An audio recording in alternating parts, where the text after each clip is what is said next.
Well, thank you for that.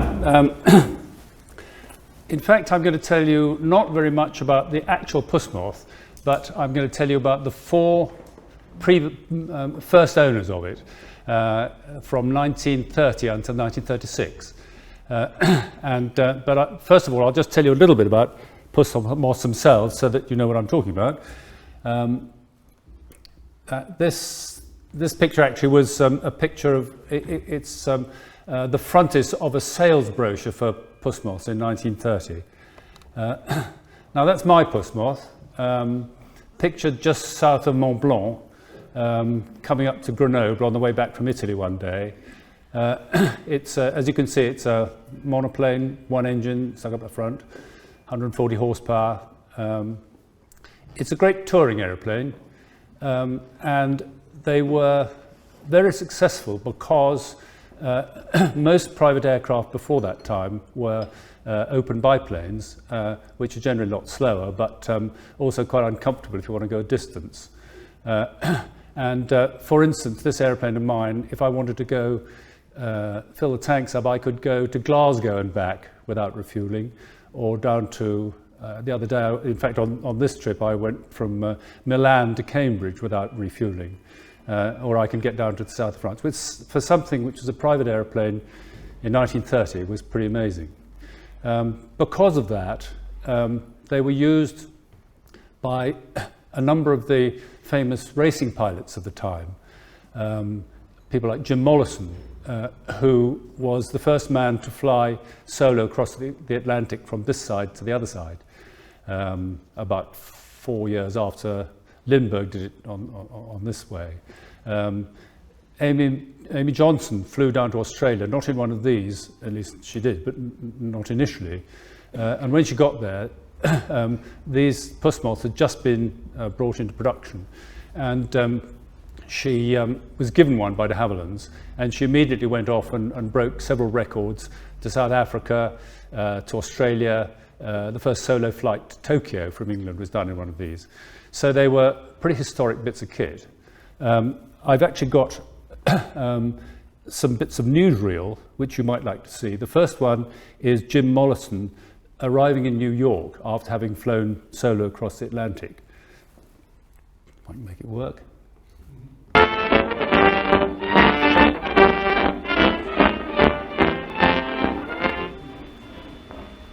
The end of a perfect adventure. The last leg of a flight that captured the imagination of the whole world. Captain Jim Mollison, 27-year-old Scotchman from Glasgow, completes his journey from Portmarnock, Ireland, by way of New Brunswick. For 30 hours, the young daredevil was out of touch with the human race. No wireless, no company but the sea and the sky, and no food but some barley sugar and brandy. On the first westward solo flight ever made over the Atlantic. That makes 3 records for the bridegroom of 3 weeks. One from Australia to England, one from England to Cape Town, and now this one. It's a joyous crowd that greets the gallant birdman from the bonny braes of Scotland. They appreciate the feelings of the young newlywed with a little touch of sentiment that made him christen his tiny plane Heart's Content. We salute you, Jim Mollison, and here's wishing you a safe trip back to the new missus.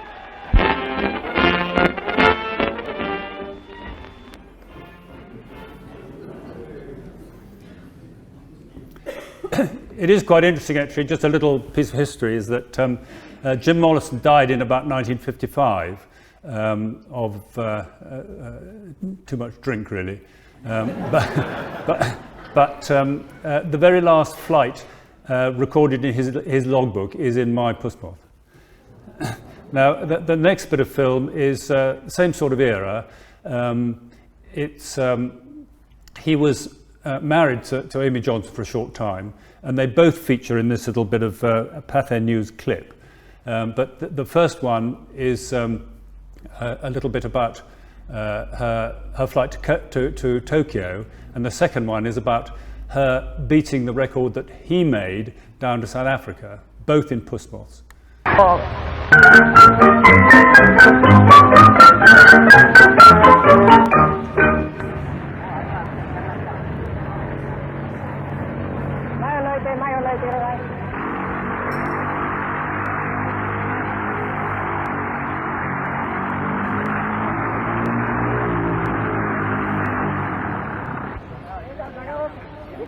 I don't know who that guy is.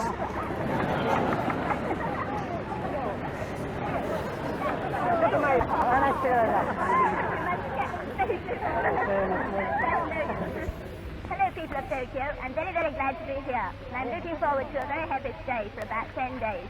It's been a fairly long trip, but here I am at last in lovely weather, and I hope to see something of your lovely city. Goodbye for the press.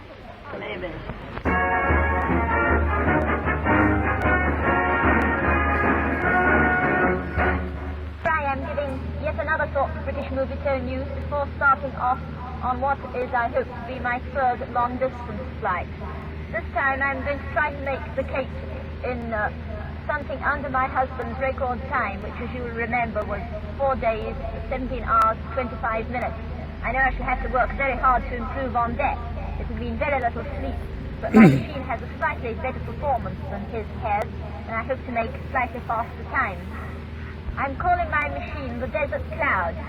I hope that starting from the name of Jason won't bring me bad luck, but I think the Desert Cloud is a very pretty name. Well, you know, Amy, I wish you the very best of luck on this trip. And, in a way, I wish I were going with you. In another way, I don't. And, I hope I'll see you back here in England within about 3 weeks. Will you be back by then?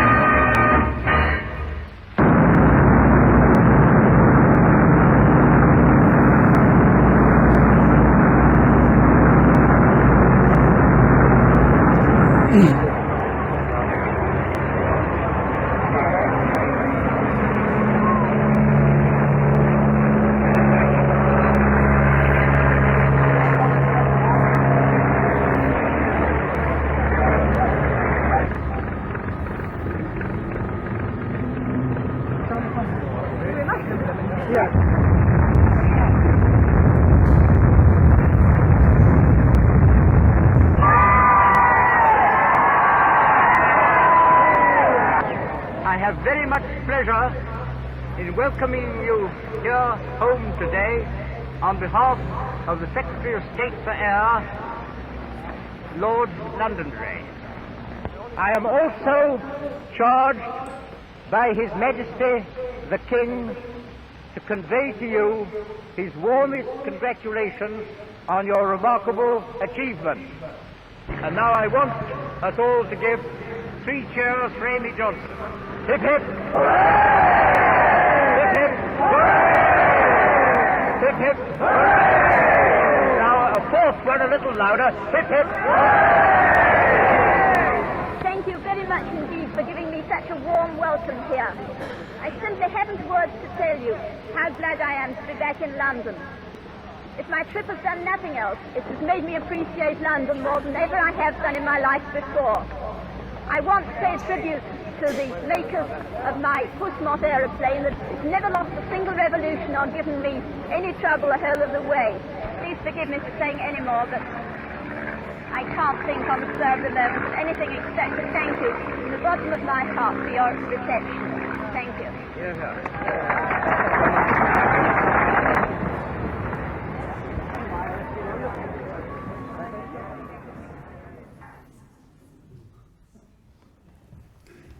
So you can see what famous aeroplanes they were and these famous pilots that flew with them.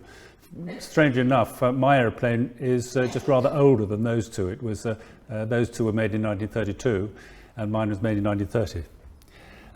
So that's enough about the aeroplane. Now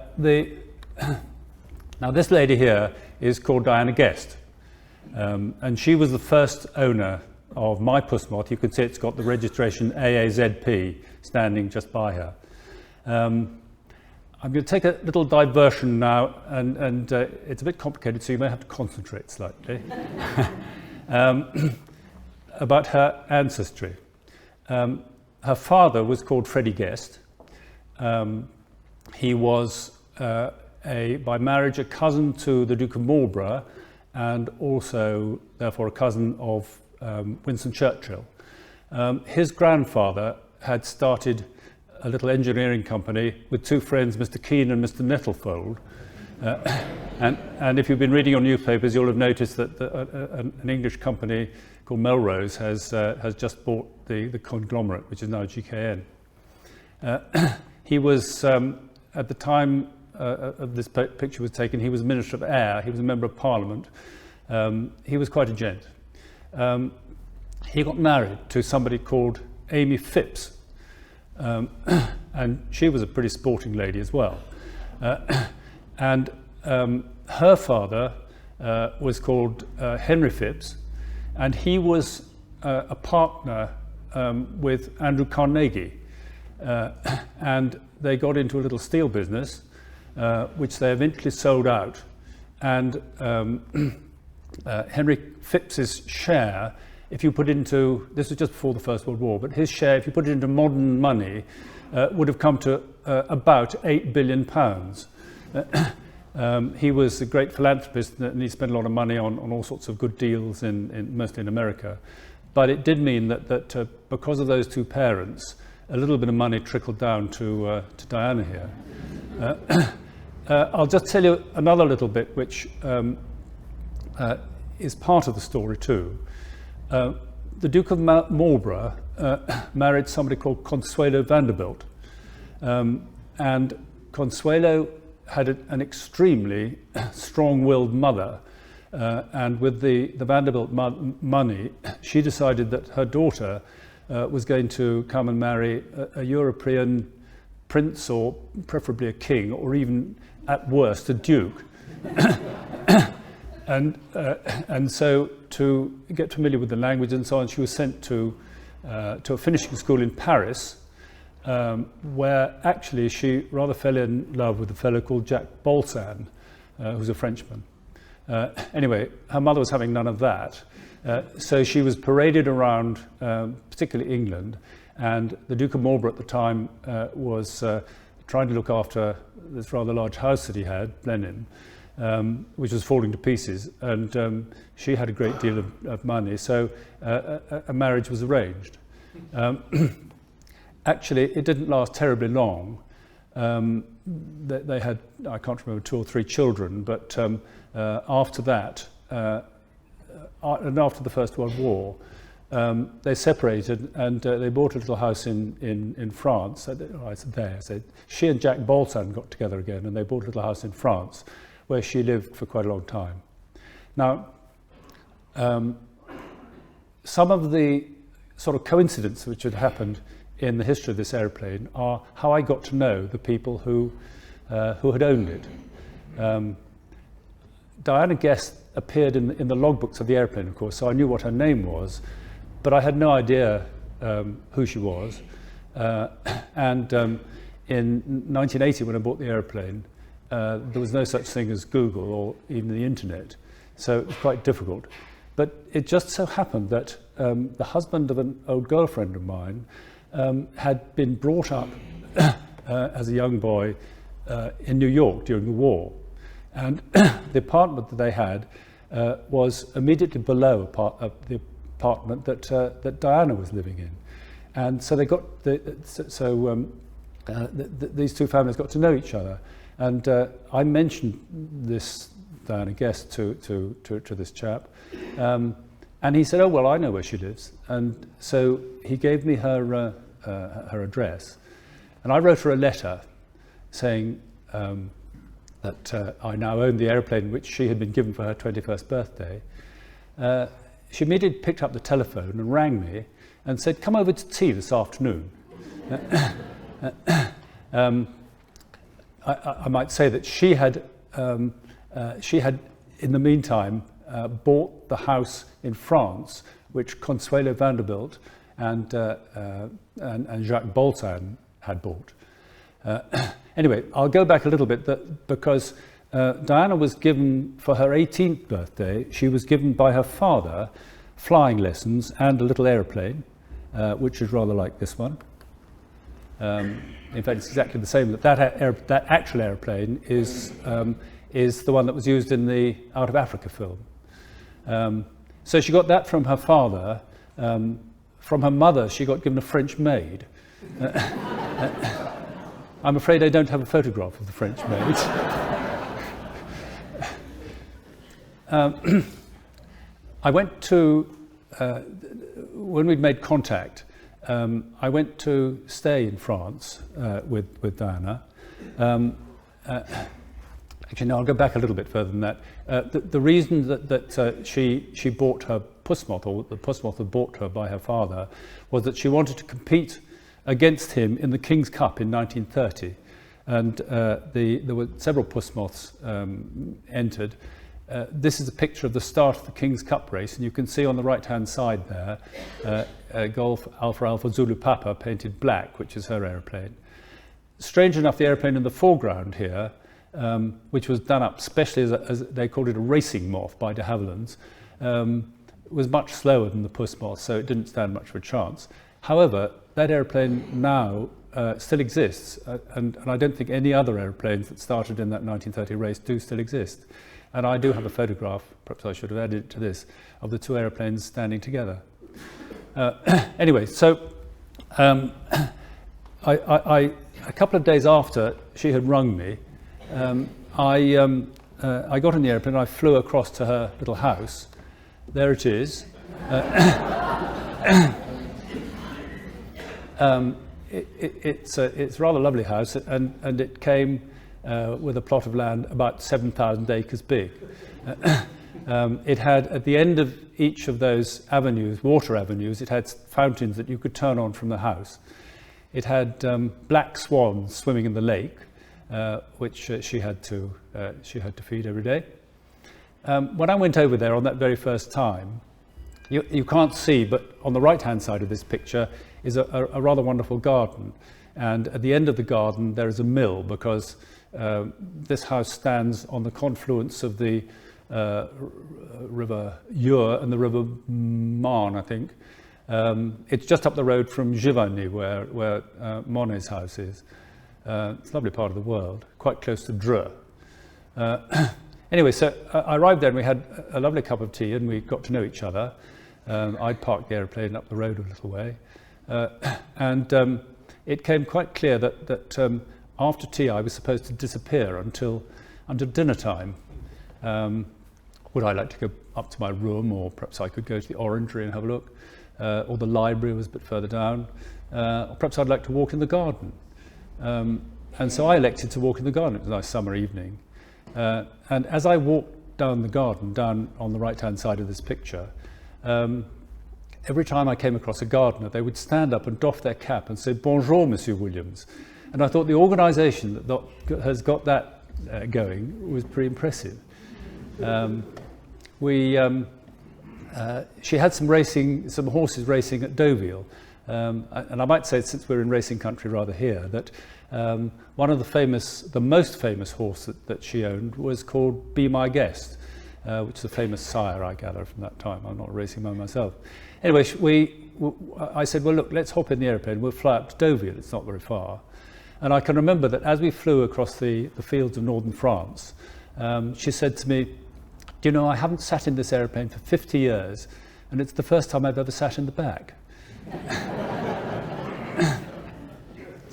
A little story also that she told me, because I often used to, when I was going, I often used to fly down to Italy, and it's a couple of hours from home to Dreux here, and I often used to drop in and say hello to her, stay the night, and then go on the next day.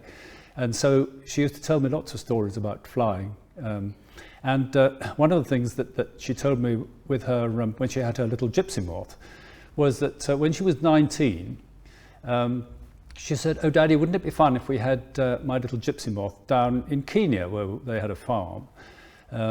And Dad said, "Yeah, no problem. But you'll have to fly it there if you want to get it there." And so they arranged a trip where there was a big sort of family barouche, a 3-engine Fokker aeroplane, and the plan was that Dad would take off after her when she set off, overtake her and be where they were going to go to when she arrived there in the evening. So off they went. They went to Paris, stayed there for a few days, down to Lyon, Marseille, Tripoli, along the north coast of Africa until they got to Cairo. They stayed there for a couple of weeks because they had a lot of friends there. Then they went down to Juba, and into Sudan. When she took off for the first time in Sudan, she'd been flying for a couple of hours, and the engine suddenly stopped. So she glided down and landed in the bush, and there was no sign of any habitation. She thought, well, Dad will be over quite soon. Well, Dad wasn't over quite soon, this is her telling me the story. She said, trouble was, I only had my summer frock on, and all I had was a packet of cigarettes with me. So she tucked herself up under the wing, and as she was going to sleep, she saw some natives who had clearly never seen either a white woman or an aeroplane before, so she shouted at them, "Come and give me some help." They ran off and disappeared. But when she woke up the next morning, she found a dead chicken and a jug of water, which they had brought to her in the night.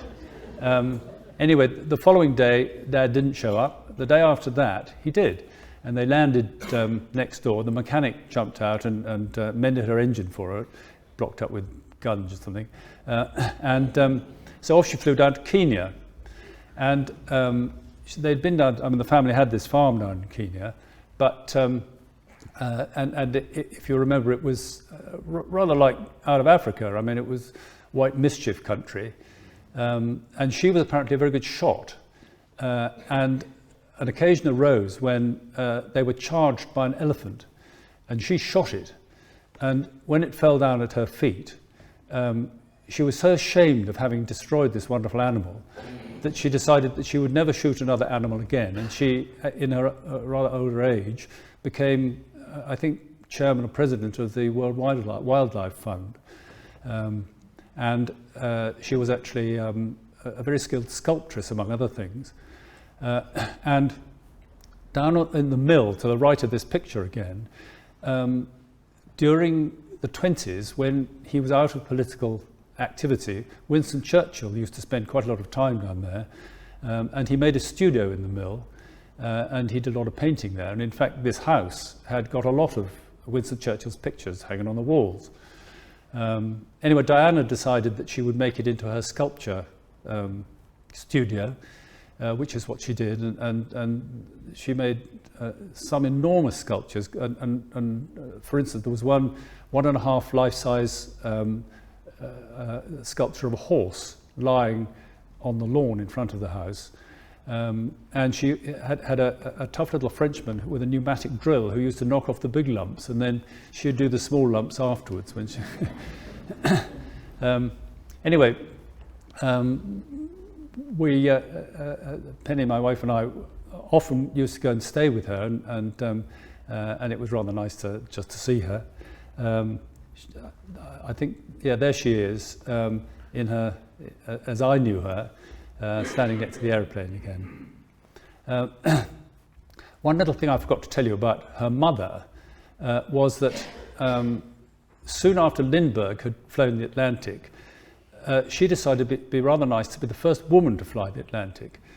She wasn't a pilot, but she just wanted to be the first woman to have flown across the Atlantic. So she hired a great big machine and hired a navigator and a pilot, and put a big fuel tank in the back of it, plus a very comfortable seat, and was prepared to fly across to England.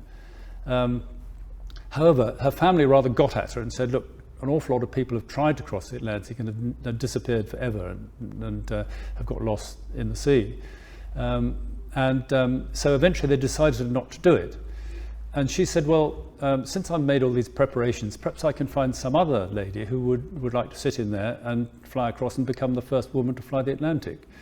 So they looked around for a bit, and eventually she got introduced to a girl called Amelia Earhart, who was just learning to fly at the time. And so that's how Amelia Earhart came to be the first woman to fly the Atlantic. She did actually do it under her own steam in her own airplane as a pilot at a later date. But it's an interesting little connection. Anyway, Diana didn't have the aeroplane for very long, and she sold it to a chap called Jack Shand, who is there, Jack I got to know, again, by a strange series of coincidences, because although he was killed in the war, his wife lived in a place called East Knoyle, which is down in I think it's either in Wiltshire or Dorset. My wife's uncle also lived in the same village, and they had an extremely chatty postman who knew everybody in the village and knew their business. And through the postman, these two got to know each other. And that's how the connection came between me and Jack Shand. Anyway, Jack quarrelled with his, or they just didn't get on very well. He actually divorced in I think 1934.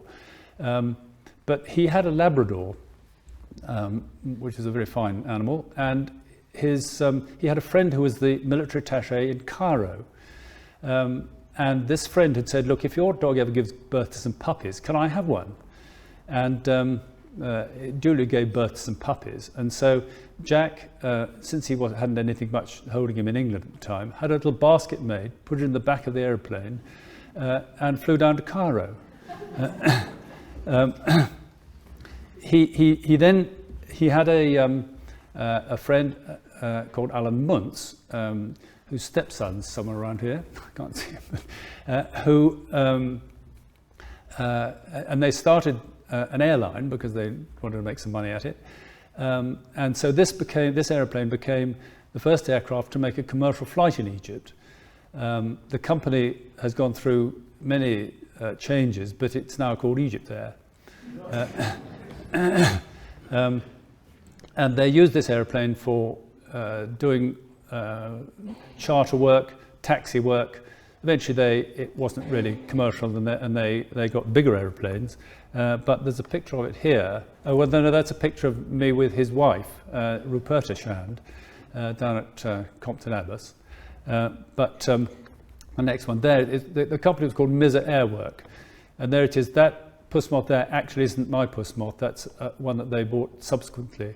But you can see the sort of standard aircraft standing behind it at the time. Puss Moths were pretty modern bits of kit. Anyway, it was used surveying quite a lot in Iraq, and it did one very famous trip. It was chartered by Reuters to bring the photographs, which of course were glass negatives, from King Faisal's wedding back to London for the press there, and it did it in the amazingly smart time of 3 days. It's actually quite good news then. I mean, it sounds silly these days, but it must have been amazing then. Anyway, they kept it for about 18 months, and then they sold it to the chap sitting on the ground there. And his name is Ahmed Salim, and he's got a girlfriend called Asmahan. Now, this photograph was taken by a fellow who I met, again, by pure chance. I was at an air show in America, at Oshkosh, Wisconsin, in the Midwest. And it's a huge air show. And they have a sort of visitors signing in tent. And I was sitting down there signing my name, and a rather wizened little fellow came and sat next to me. And we started chatting. And he said, and I said, what are you doing here? He said, well, my sister lives here, and I come here every year, and I love to watch all the airplanes. And he said, I'm going back home afterwards. And he said, my parents are Armenians, and they left Armenia in the great pogrom. There were several pogroms, but one of them was before the First World War. And they went and settled in Cairo. And he said, I decided to become an engineer, and I became an aeronautical engineer, and I worked on airplanes in Cairo. And I said, well, who did you work for? And he said, a company called Mizza Airwork. And it was amazing, because he's the guy who signed the logbooks, which I still have, for serving this airplane in Cairo in the early 30s. Anyway, he was a keen photographer, and we corresponded quite a bit for a few years, and he sent me all these photographs. Ahmed Salim turned out to be an entrepreneur who eventually went to prison. He got into films and all sorts of deals he was doing, but one of the deals he did was that he had a contract to sell tin helmets to the Egyptian army, and they discovered after he'd sold several million of them that he'd made them out of mild steel instead of high tensile steel, so the bullets went straight through. So they weren't entirely pleased about that. Anyway, Asma Han, his girlfriend, in fact, this picture was taken, and they were just getting ready to go on a thing called the Rally of the Oases, which is a 3-day rally around and stopping at various oases in the desert. And so it's rather nice to think that these two sitting there in the airplane where I now sit. But Asma Han herself had a pretty interesting life. She was also quite a fiery lady. She was a Druze Syrian born in Damascus, forced to marry her uncle at the age of 14, and she didn't like that very much, and at the age of 16 she ran away, came to Cairo, and she hadn't got any money because the family had cut her off without a penny at the time, so she had to get a job, and she got a job as a nightclub singer and a belly dancer, and she did quite well at that, and then she became, with the help of Ahmed Salim, she became a film star, and she became, in her own mind, very grand, and they made several films, one of which I've got a little clip of. That's them. That's a publicity photograph of for the film, and that's the two of them standing there together, looking very sexy.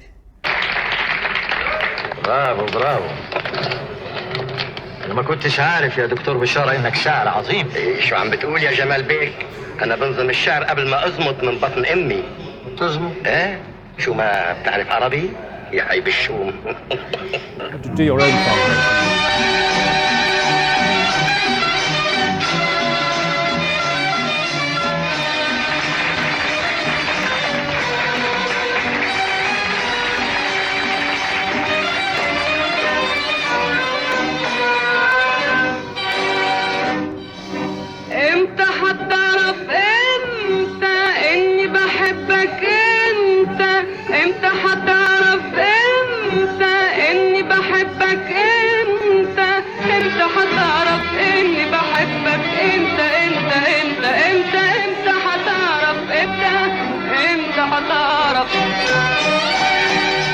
تمام الكلام إلك يا جارة.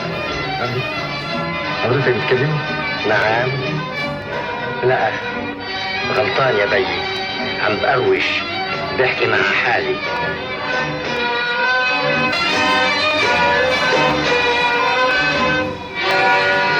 فضلت أخبي حبك في قلبي، حبك فضلت أخبي حبك في قلبي.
Now, Asma Han became pretty wealthy, and she bought this car, which is an American Cord, that was quite a smart thing to have in I suppose that must have been about 1934. Anyway, in her later years, she became a go-between at the beginning of the war, a go-between she made it up with her Syrian friends, and she was a go-between between the British government and the Free French government, and she used to pass messages back to her friends in Damascus. And one day, General de Gaulle came to Cairo and wanted to pass on a message to the Syrians, and that message was that after the war, Syria would be an independent country. She was really pleased about this, and so she passed that message back, and they were all very chuffed. Anyway, when he'd gone back to England, one of his aides said, well, look, the old man might have said that, but actually he's got an idea for a French confederation of states in the Middle East, of which Syria will be one. And she was so cross that she'd been double-crossed by General de Gaulle, that she made an appointment to go and see the German ambassador in Ankara. She hopped on the train and off she went. And when she got to the Jordanian border, two burly British soldiers jumped out and said, sorry madam, you're going no further. So she went back to Cairo. And some 6 or 8 weeks after that, she was in this car with a friend, with her chauffeur, and they went up to Alexandria. And on the way back, they were going past the edge of the Nile. And suddenly the driver turned the car towards the river, opened the door and jumped out, and the car went into the river, and she and her friend were drowned. And nobody quite knows what that's all about. There's somebody I've been corresponding with who wrote a biography of Asmahan, somebody who's called I can't remember what her name is, Sharad Zahar, who's the professor of Middle Eastern Studies at Texas University, and she was able to tell me quite a lot about Asmahan, but she had no clue about her death, except that it occurred. Anyway, and another interesting little, well, two interesting little things are that my photographer friend knew Ahmed Salim, but also he was a friend of a chap I knew who actually looked exactly like that fellow with a fez on in the film. And he ran a little airline called Pyramid Airlines with some rather crotchety old Douglas Dakotas running spare parts down to the oil rigs in the desert. I met him on my, and in fact he was very helpful to me on my way to Australia in the Puss Moth. And he used to dress like that. He always had a fez on, he had a big moustache like that. And his name was Omar Fahmy, which wouldn't have been an appropriate name to have in this country, really. Anyway, the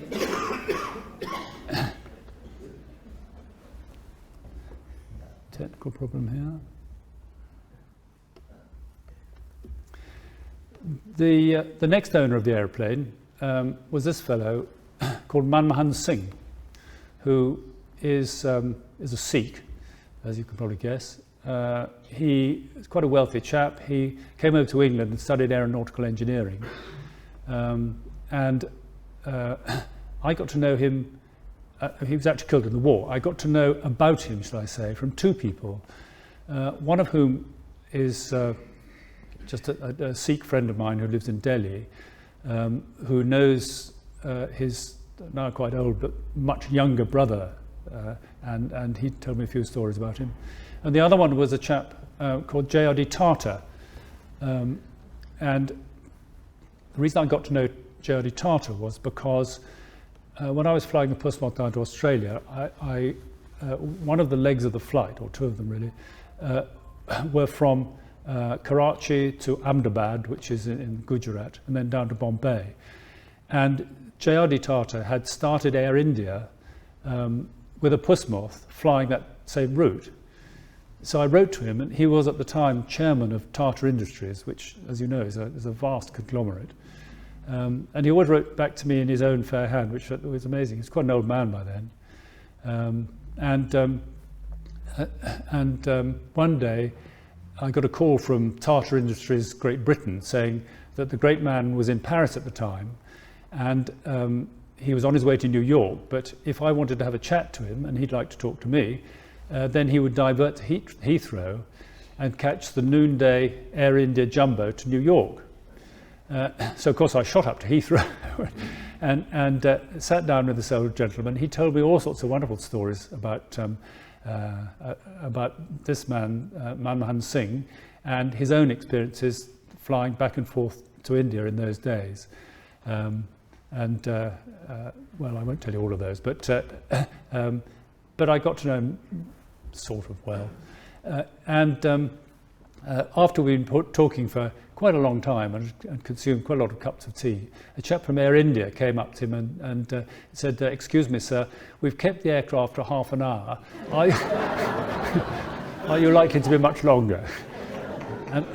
And I thought anybody who can get a Air India Jumbo just waiting for him, full of Indians, has got some influence.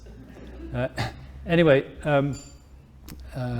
one of the things that Manmohan Singh did before he bought my aeroplane, he had a Gypsy Moth, and he competed in a prize which was offered by the Aga Khan of £5,000, which you can imagine in 1930 was a lot of money.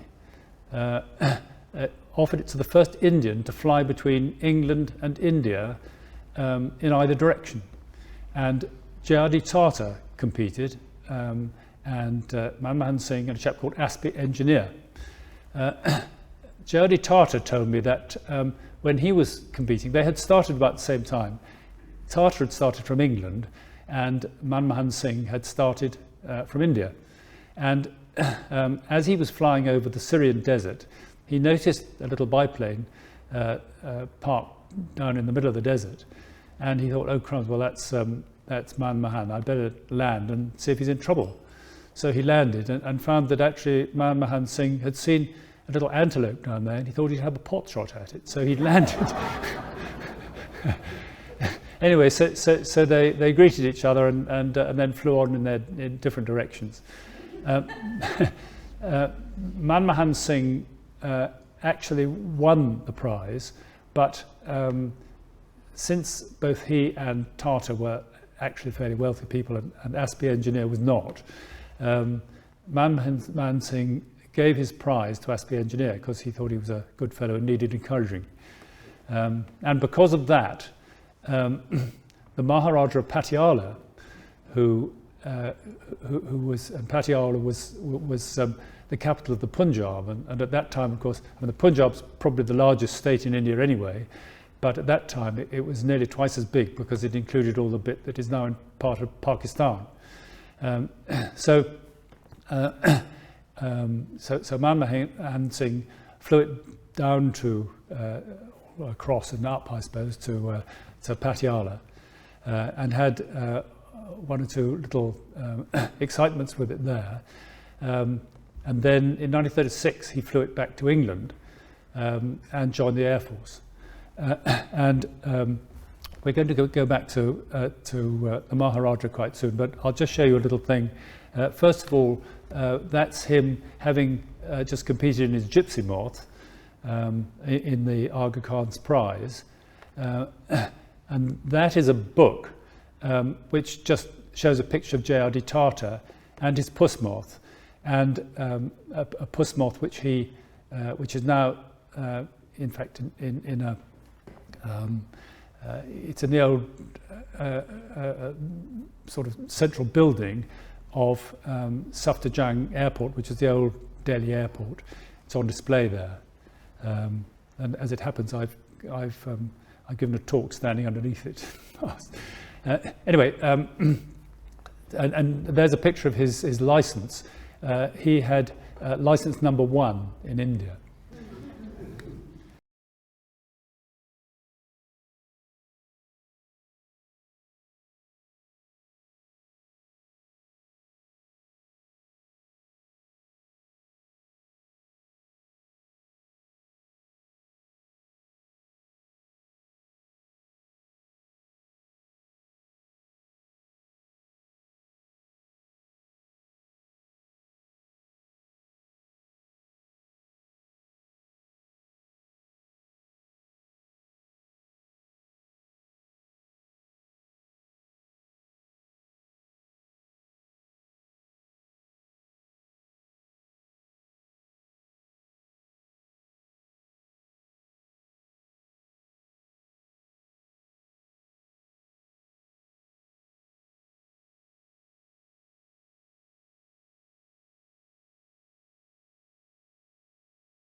That was a little commemorative film made by a Sikh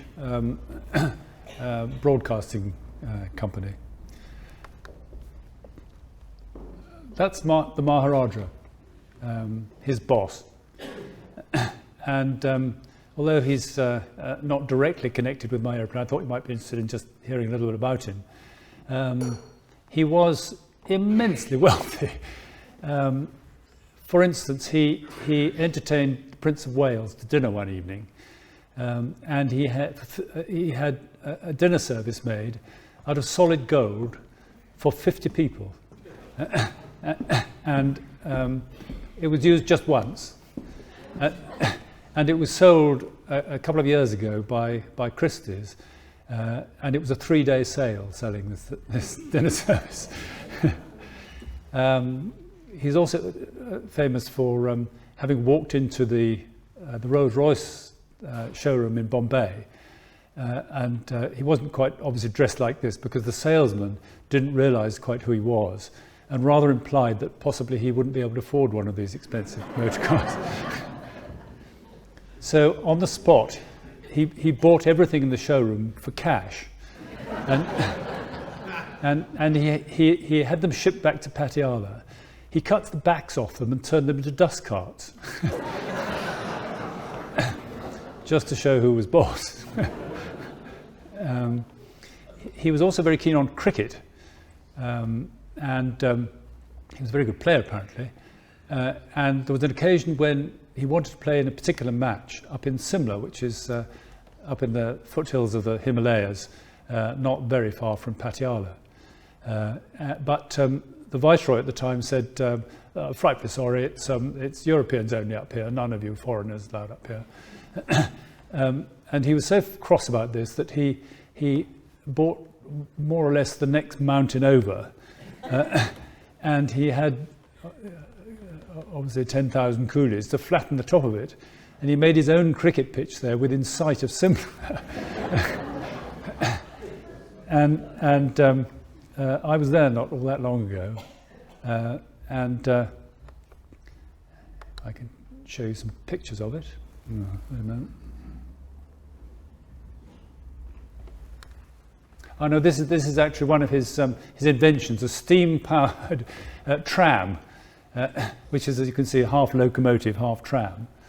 And he was apparently he was quite keen on having inventions and installing them in Patiala.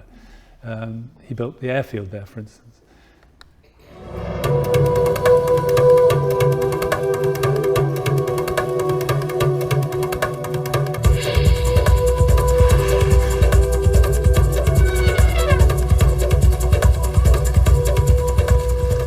In the first 50 years of the 20th century, more than 800 Rolls-Royce cars were exported from England to India.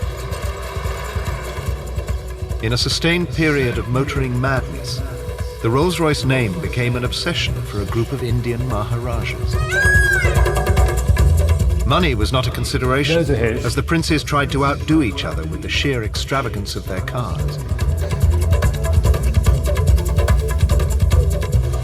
How did one manufacturer capture the imagination of the exotic subcontinent? This is the story of Rolls-Royce in India. That's Mountbatten, the Viceroy.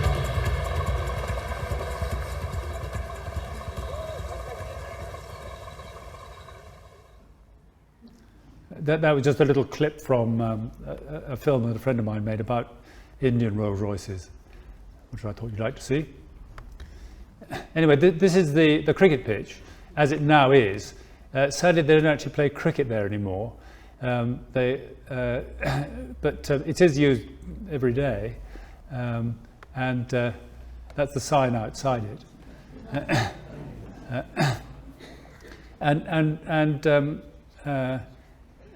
In fact, last time I was in India, I had arranged to go and see the grandson of the Maharaja, because I wanted to have a look through his photograph album.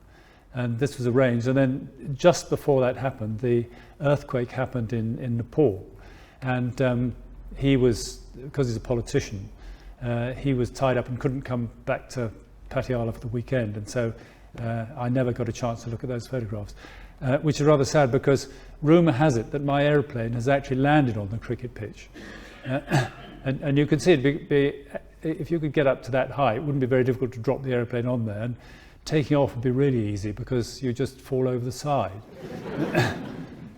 But you can see in that photograph they have actually got a cricket pitch in the middle of it. Anyway, that's really the end of my story. The aeroplane came back to England. It's had a pretty exciting life in part since then, serving all through the war. It's been around Europe many times, some of the times with me in it. It's been to Australia with me in it as well. And looking at the thing, it always rather amazes me that such a frail old machine is still perfectly serviceable and perfectly practical for flying. This is a picture of me having landed in Ahmedabad, and that was the reception I got when I got there. So that's my story. Any questions?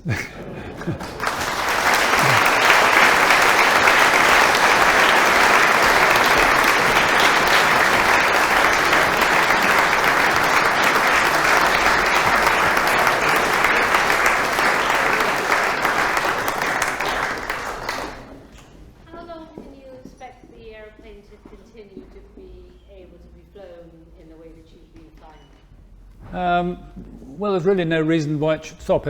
I mean, I rebuilt it more or less completely when I first got it, and somebody else will do the same thing. There's these days you can't buy spare parts, so mostly you have to make them. But I guess it'll see me out. I don't know. Shout, because I couldn't. Probably not. How many hours or miles? Well, I've done 2,000 hours in it, or just under actually. It's done about 4,500, so I've done nearly half the flying that it's done in its whole life. But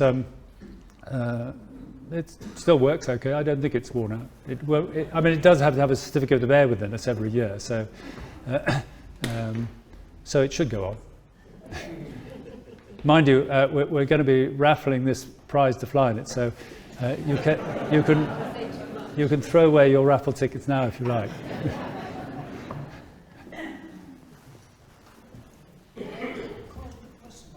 Well, de Havilland was an entomologist, and he called all his light aircraft after moths. There were gypsy moths and tiger moths and fox moths and leopard moths and so on. Why he chose Puss for this one, I have no idea.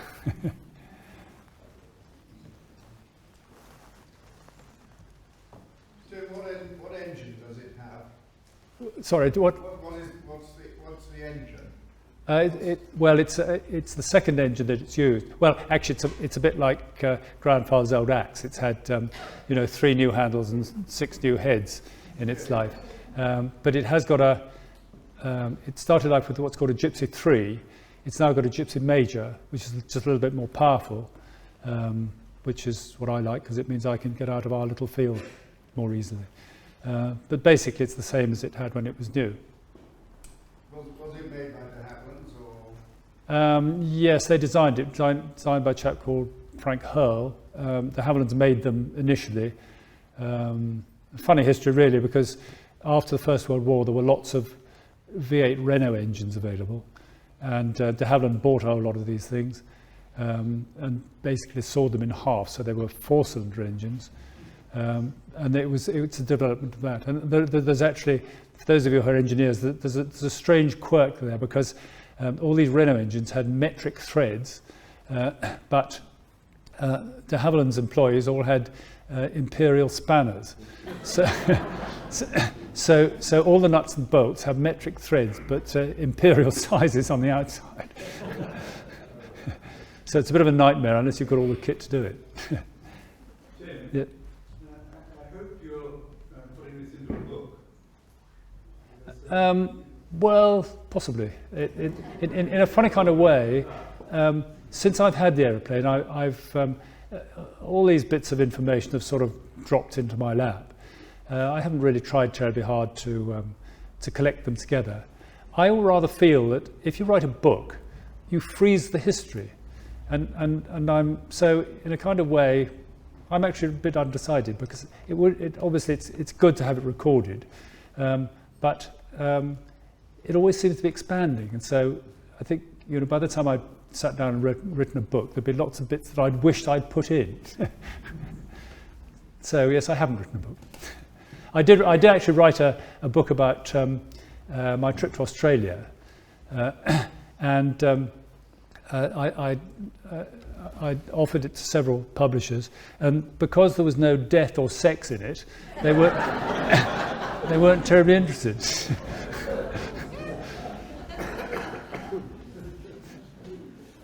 Anybody else? Tim, how many Puss Moths did de Havilland make altogether, and how many are known now to be in existence and flying?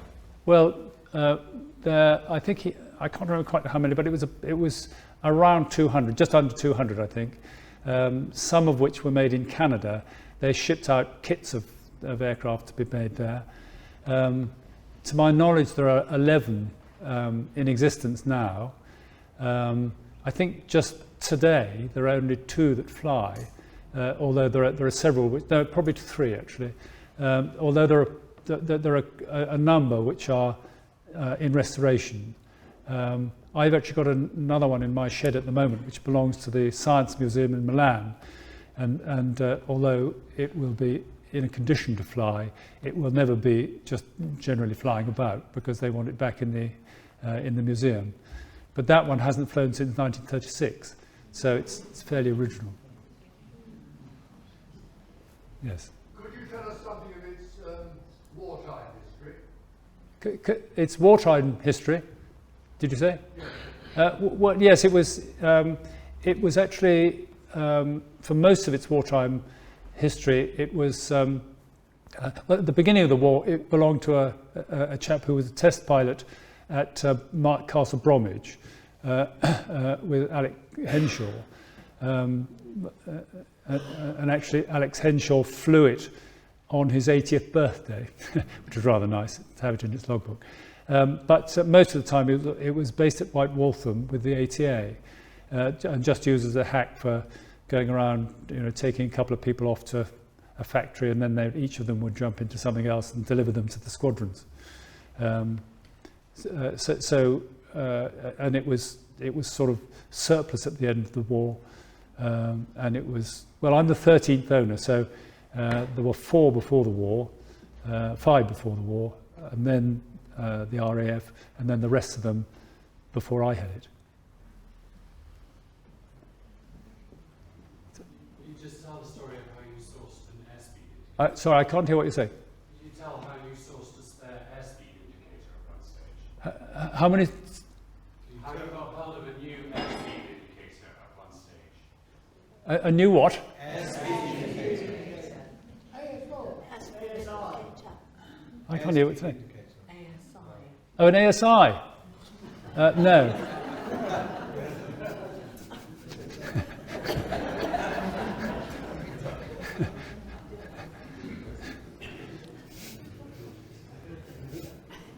The question was how? What was it? How did you source? How did you source? How did you find an ASI? Well, they are very rare. Actually, I have found another one, not the one that's in my aeroplane, right, which has a special history, which I'm not going to tell you about.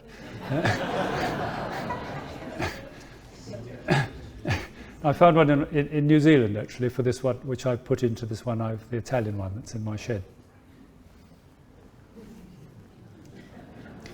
Well, I think it's now time to draw the raffle prize for anybody who's still bold enough to have a go in this thing.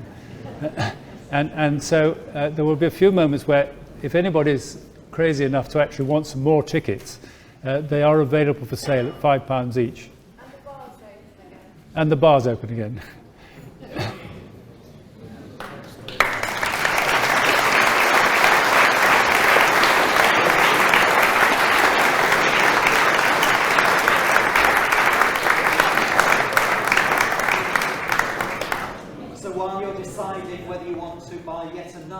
Raffle ticket to give yourself a better chance going into Puss Moth, or you're thinking, I wonder if I've got enough time to get to the bar before the draw.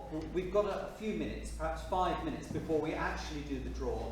And so whilst you're making your mind up about that, Tim, can we say a very big thank you to you? It's only very little, but you've been enormous encouragement to lots of people. And we'd just like to say a very big thank you to you. Well, you're very kind.